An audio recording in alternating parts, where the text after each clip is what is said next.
Heroes and the Hidden by Kitty Quat on EU3. Episode 45.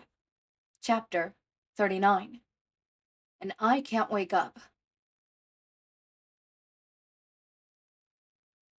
Koyama sits up in bed suddenly, grabbing her phone from the side table and sliding her feet into her slippers.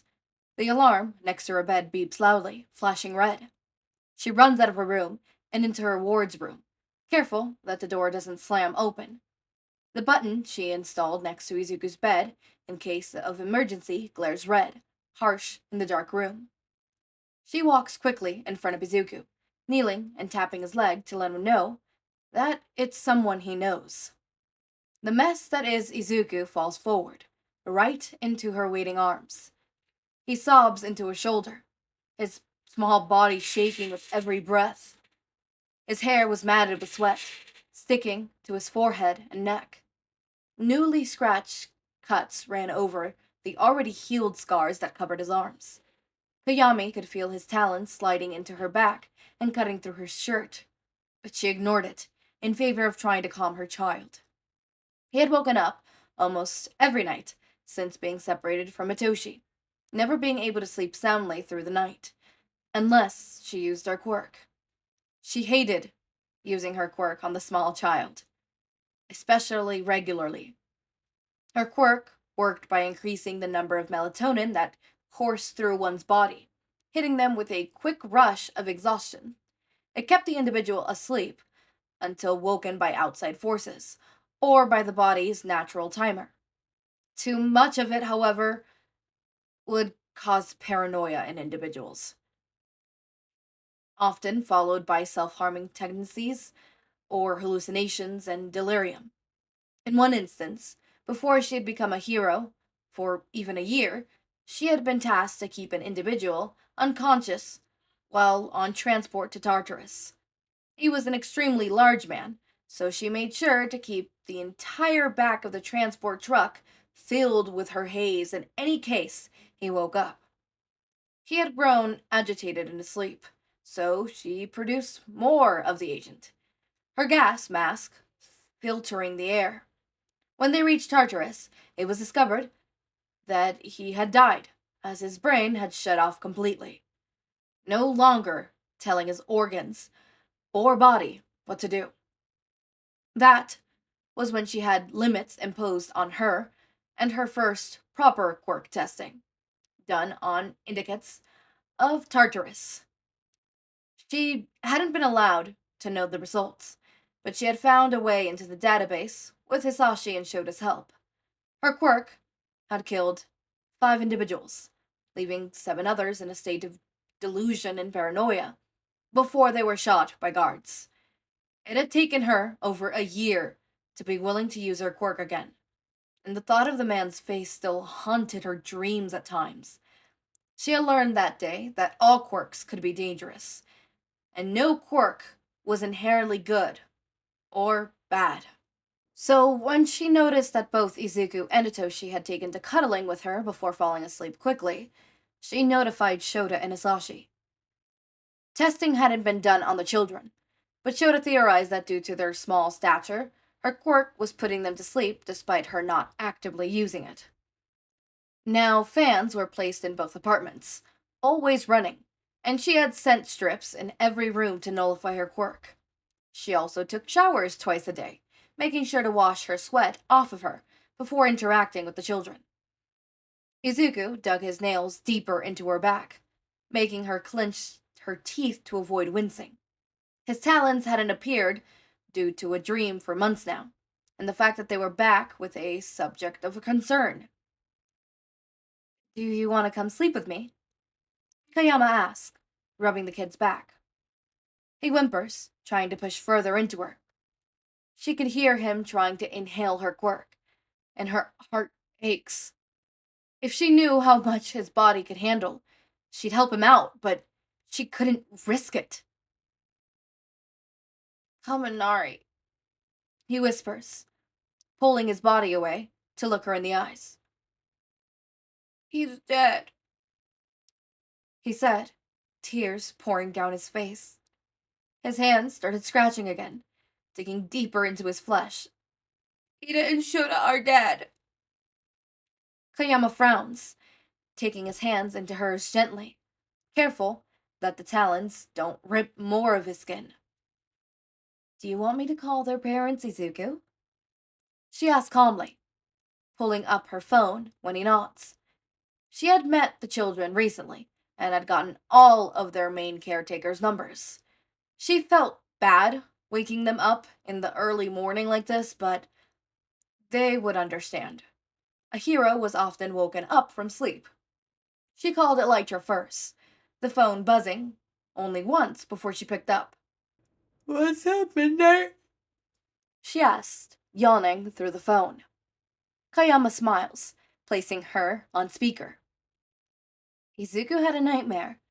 Do you mind checking on Kaminari to make sure he's okay?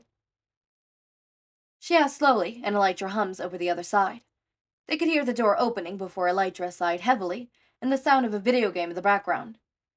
Thank you.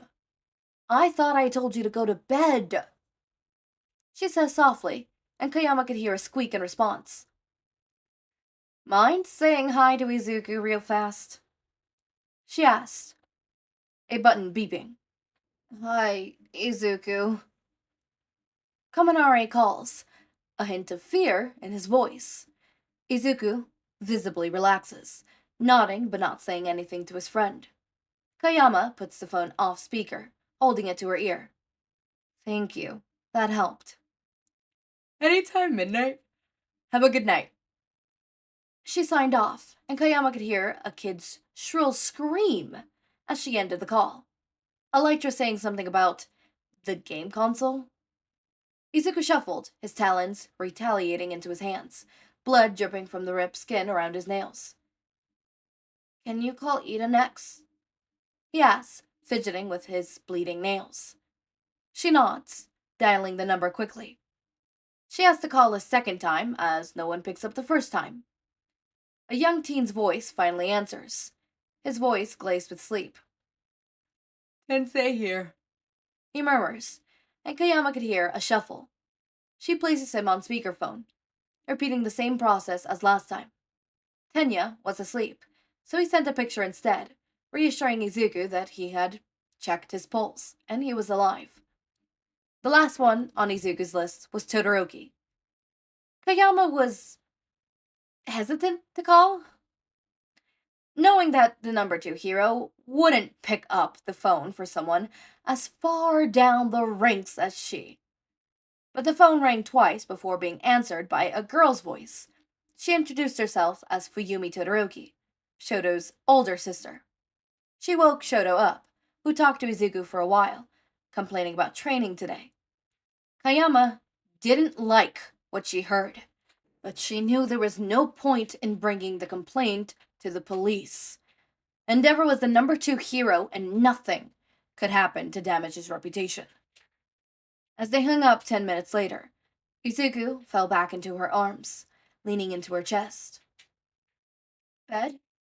He asked, pulling his legs to his chest. Koyama nodded, picking him up and carrying him to her bed. He didn't fall back to sleep, constantly trying to get comfortable. His breathing never evened out.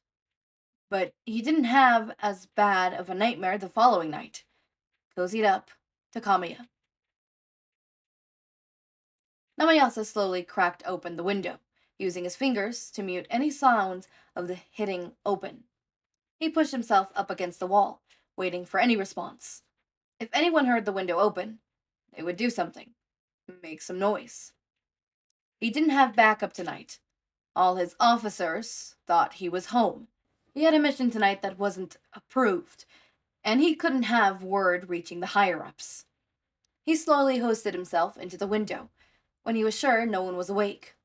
He used the windowsill to hold himself up as he stepped a foot down, careful for any squeaky floorboards. This was an old apartment, in one of the worst districts in the city. It was dangerous enough to be outside at this time. But if Tip was wrong, he would be killed instantly for trespassing. He moves quickly and carefully, stepping lightly in his worn shoes. He flicks on his flashlight, scanning the small studio apartment. If someone was here, they're cleared out by now. The only sounds are the old building, an old fan, pumping air into the stuffy room. A bed lays in one corner, a ratty sleeping bag and blanket piled near it. A large pile of other blankets and pillows sit nearby, a thin layer of dust over it. A has-piled pile of old ramen containers sit on the overflowing trash can. Uneaten ramen and snacks sat on the dirty counter, while monsters scattered within. A series of books and movies sat beside a cracked TV screen and an old DVD player. Damn, this is how someone gets sick. He murmurs, scanning the area with his camera again. A pair of muddy sneakers sit by the door. Another spot of mud next to them, in the shape of boots. A rack of clothes hang nearby, hoodies galore. He grins, grabbing the one that the teenager wore when meeting him. He found the right address for once. He placed the hoodie back, rubbing his eyes.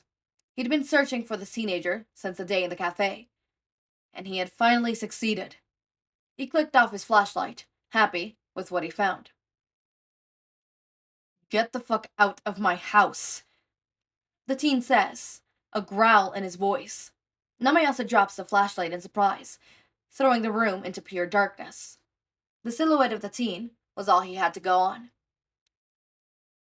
You left my window open, asshole. Naomasa slowly turns around, pulling his hands up when he sees the gun held at him.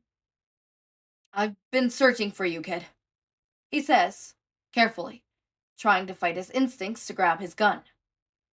The teen snarls, pressing the gun closer to his chest. Get the fuck out now.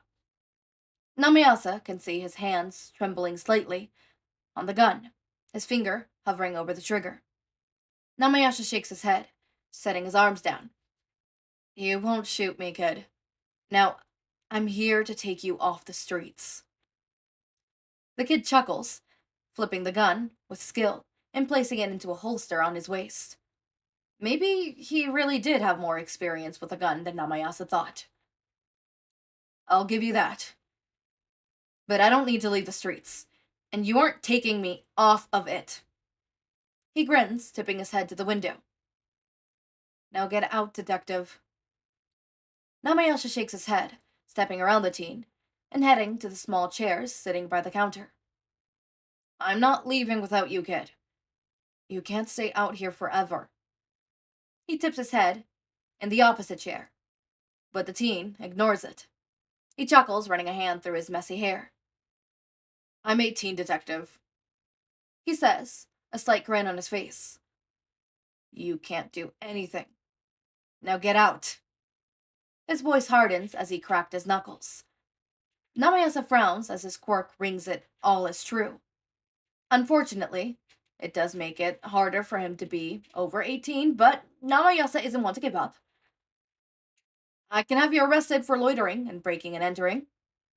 He smiles slightly as the teen glares. Just come back with me to the station. The teen cracks his head, frowning. God, I really hate to do this, but I guess it's time, huh? He asks as Naomasa frowns, unable to understand what he means. His hands flare up, lighting up his face. Burns and poorly placed staples litter his face and body. Blue flames dance on his hands, licking the burnt and ruined skin. I think I already told you to get the fuck out. Tsukauchi held his hands, understanding that if the teen decided to throw a flame, he had no way of dodging. His quirk was not suited for field work, and his gun was the last resort. He didn't want to hurt the kid. Okay, I'm going. He walks towards a window, grabbing the railing. Tell me who you are, at least. The teen laughs, stepping towards Naomasa. Are you true heroes? He steps closer to Naomasa, who stares at him in shock. The pieces snap together like magnets connecting. The vigilante places his hands between them, the flames licking Naomasa's face, making him wince slightly. Name's Dobby. Now get the fuck out. Naomasa complies, turning out the window and hurrying down the broken escape ladder, climbing down where he can. He pulls out his phone, typing a message to his officers. He needs to get a team out here. Get the vigilante they've been after for years off the streets. Before he could even press send, the apartments behind him burst. He spins around and watches the blue flames reach the dark sky. His evidence went up in flames. But he could finally connect the pieces of the puzzle. His two cases had become one.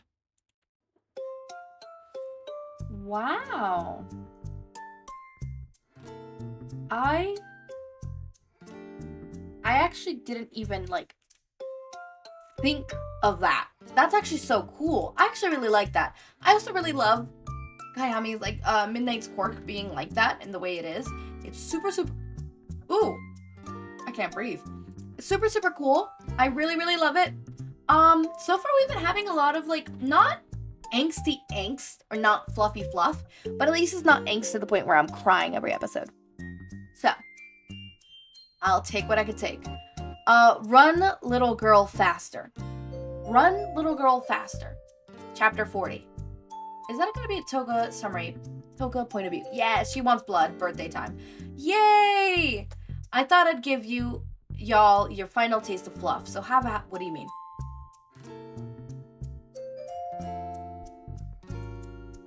Okay. As always, my raindrops, make sure to eat, sleep, drink water, take your meds. Have a wonderful day or night. Link to my Discord server and socials are down in the description. Subscribe to see more of my content, and thank you so much for watching.